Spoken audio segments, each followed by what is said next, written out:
اعوذ باللہ من الشیطان الرجیم بسم اللہ الرحمن الرحیم۔ السلام علیکم ورحمۃ اللہ وبرکاتہ۔ الزہرہ قرآن اکیڈمی میں آپ سب کو خوش آمدید کہتے ہیں۔ امید ہے آپ سب خیریت سے ہوں گے۔ آج ہم قرآن مجید کی تلاوت اور سیکھنے کا ایک نیا سبق پیش کر رہے ہیں۔ اللہ تعالیٰ سے دعا ہے کہ وہ ہمیں قرآن کریم صحیح پڑھنے، سمجھنے اور اس پر عمل کرنے کی توفیق عطا فرمائے، آمین ثم آمین یا رب العالمین۔ پچھلے سبق میں ہم نے 14 نمبر رکوع پڑھی تھی، آج ہم 15 نمبر رکوع پڑھیں گے ترجمے اور تھوڑی وضاحت کے ساتھ۔ علم ترا، کیا نہیں دیکھا تو نے الی الذین، ان لوگوں کو، خرجو، جو نکل گئے تھے، من دیارہم، اپنے گھروں سے، وہم الوف، اور وہ ہزاروں تھے، حذر الموت، موت کے ڈر سے، فقال، پس کہا، لہم، انہیں، اللہ نے، موتو، مر جاؤ، ثم پھر احیاہم، زندہ کر دیا ان کو، ان اللہ، بے شک اللہ تعالیٰ، لذو فضل، فضل والا ہے، علی الناس، لوگوں پر، ولیکن، اور لیکن، اکثر الناس، اکثر لوگ، لا یشکرون، شکر ادا نہیں کرتے۔ اس آیات میں فرماتے ہیں کہ اے پیغمبر صلی اللہ علیہ وآلہ وسلم، کیا آپ نے ان لوگوں کے حال پر غور نہیں کیا تھا جو موت کے ڈر سے گھروں سے نکل گئے تھے اور وہ ہزاروں کی تعداد میں تھے، پھر اللہ نے ان کو حکم دیا کہ مر جاؤ، چنانچہ وہ مر گئے، پھر اپنے فضل و کرم سے انہیں زندہ کر دیا۔ بے شک اللہ لوگوں پر فضل کرنے والا ہے، لیکن اکثر لوگ شکر ادا نہیں کرتے۔ وقاتلوا، اور جہاد کرو، فی سبیل اللہ، اللہ کے راستے میں، وعلموا، اور جان لو، ان اللہ، کہ اللہ، سمیع، سننے والا ہے، علیم، جاننے والا ہے۔ اور اللہ کی راہ میں جہاد کرو اور یقین جانو کہ اللہ سننے والا اور جاننے والا ہے۔ من کون ہے، ذلذی یقرض، جو قرض دے، اللہ کو، قرض حسنا، اچھا،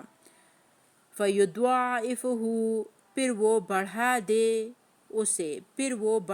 اسے، لہو، اس کے لیے، اضعافا، کہیں گنا، کثیرا، زیادہ، واللہ، اور اللہ ہی، یقبض، روزی تنگ کرتا ہے، ویبسط، اور فراخی کرتا ہے، والیہ، اور اسی کی طرف، ترجعون، تم لوٹائے جاؤ گے۔ تو اس میں فرماتے ہیں کہ کون ہے جو اللہ کو قرض حسنہ، جو اللہ کو اچھا قرض دے تاکہ اللہ اسے کہیں گنا بڑھا کر آپ کو دے دے، اس کا بدلہ آپ کو دے دے، اور اللہ ہی رزق روکتا ہے، یعنی تنگ کرتا ہے، اور عطا کرتا ہے، یعنی فراخ کر دیتا ہے، اور یاد رکھو تمہیں اسی کی طرف لوٹ کر جانا ہے۔ علم ترا، کیا نہیں دیکھا آپ نے، الی الملأ، ایک گروہ کو، یعنی ایک جماعت کو، من بنی اسرائیل میں سے، من بعد موسیٰ علیہ السلام کے، اذ قالوا، جب کہا انہوں نے، لنبی لہما، اپنے پیغمبر سے، ابعث، کہ مقرر کیجئے، لنا، ہمارے لیے، ملکن، ایک بادشاہ، نقاتل، تاکہ ہم لڑے، فی سبیل اللہ، اللہ کے راستے میں۔ قال، فرمایا، حل عصیتم، کیا بعید ہے، کیا دور ہے تم سے، ان کتب علیکم، کہ اگر فرض کر دیا جائے تم پر، القتال، جہاد، اللہ تقاتلوا، تو تم نہ لڑو، قالوا، وہ بولے، وما لنا، کیا عذر ہے، ہمارے لیے اللہ نقاتلو کہ ہم نہ لڑے فی سبیل اللہ اللہ کے راستے میں، وقد حالانکہ اخرجنا ہم نکال دیے گئے ہیں، من دیارنا اپنے گھروں سے، و ابنائنا اور اپنے بچوں سے، فلما کتبا پھر جب فرض کر دیا گیا علیہم ان پر القتال جہاد، تولو تو سب منہ موڑ گئے، الا قلیل چند لوگوں کے سوا، منہم ان میں سے، واللہ اور اللہ تعالی علیم خوب جانتا ہے، بالظالمین ظالموں کو۔ تو اس میں اللہ تعالیٰ فرماتا ہے کہ کیا آپ نے بنی اسرائیل کی ایک جماعت کے اس واقعے پر غور نہیں کیا کہ جو حضرت موسیٰ علیہ السلام کے زمانے میں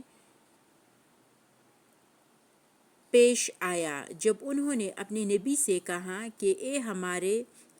کہ ہمارے لیے ایک بادشاہ مقرر کر دیجئے تاکہ ہم اللہ کے راستے میں جنگ کریں۔ اس نبی نے کہا کہ یہ نہ ہو تم پر جہاد فرض کر دیا جائے اور نہ لڑو۔ کہنے لگے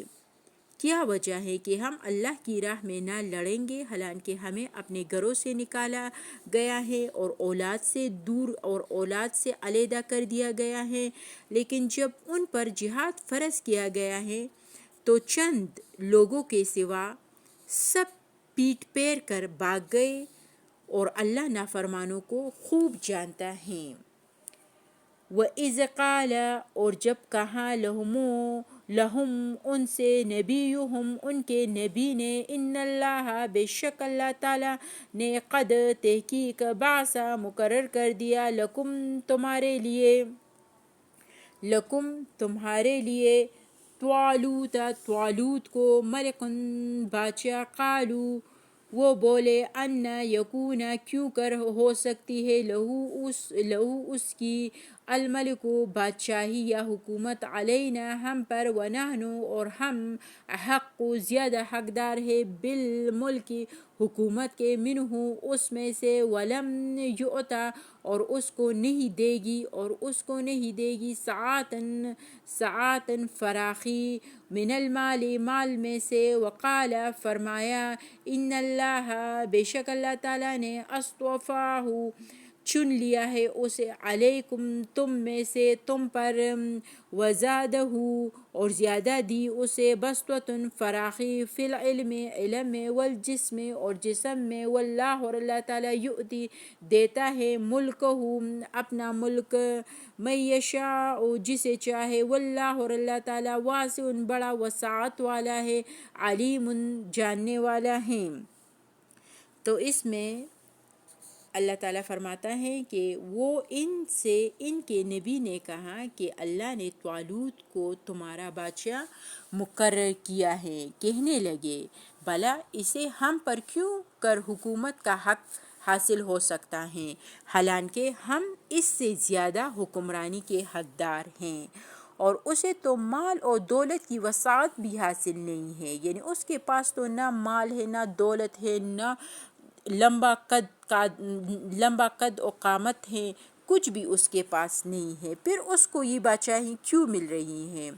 نبی نے کہا اللہ نے تمہارے اوپر حکومت کے لیے اسی کو منتخب کیا ہے، جسے چاہے اللہ جسے چاہتا ہے بڑا وسعت بخشتا ہے اور جاننے والا ہے، اور اللہ سب کچھ جاننے والا ہے۔ وقال اور کہا لہم ان سے نبیہم ان کے نبی نے، ان بے شک آیات علامت ملکہ اس کی حکومت کی یہ ہے، ایاتیکم کہ آ جائے گا تمہارے پاس، التابوت وہ صندوق، فیہ جس میں، سکینۃ تسلی ہے، من ربکم تمہارے رب کی طرف سے، وبقیۃ اور باقی ماندہ چیزیں،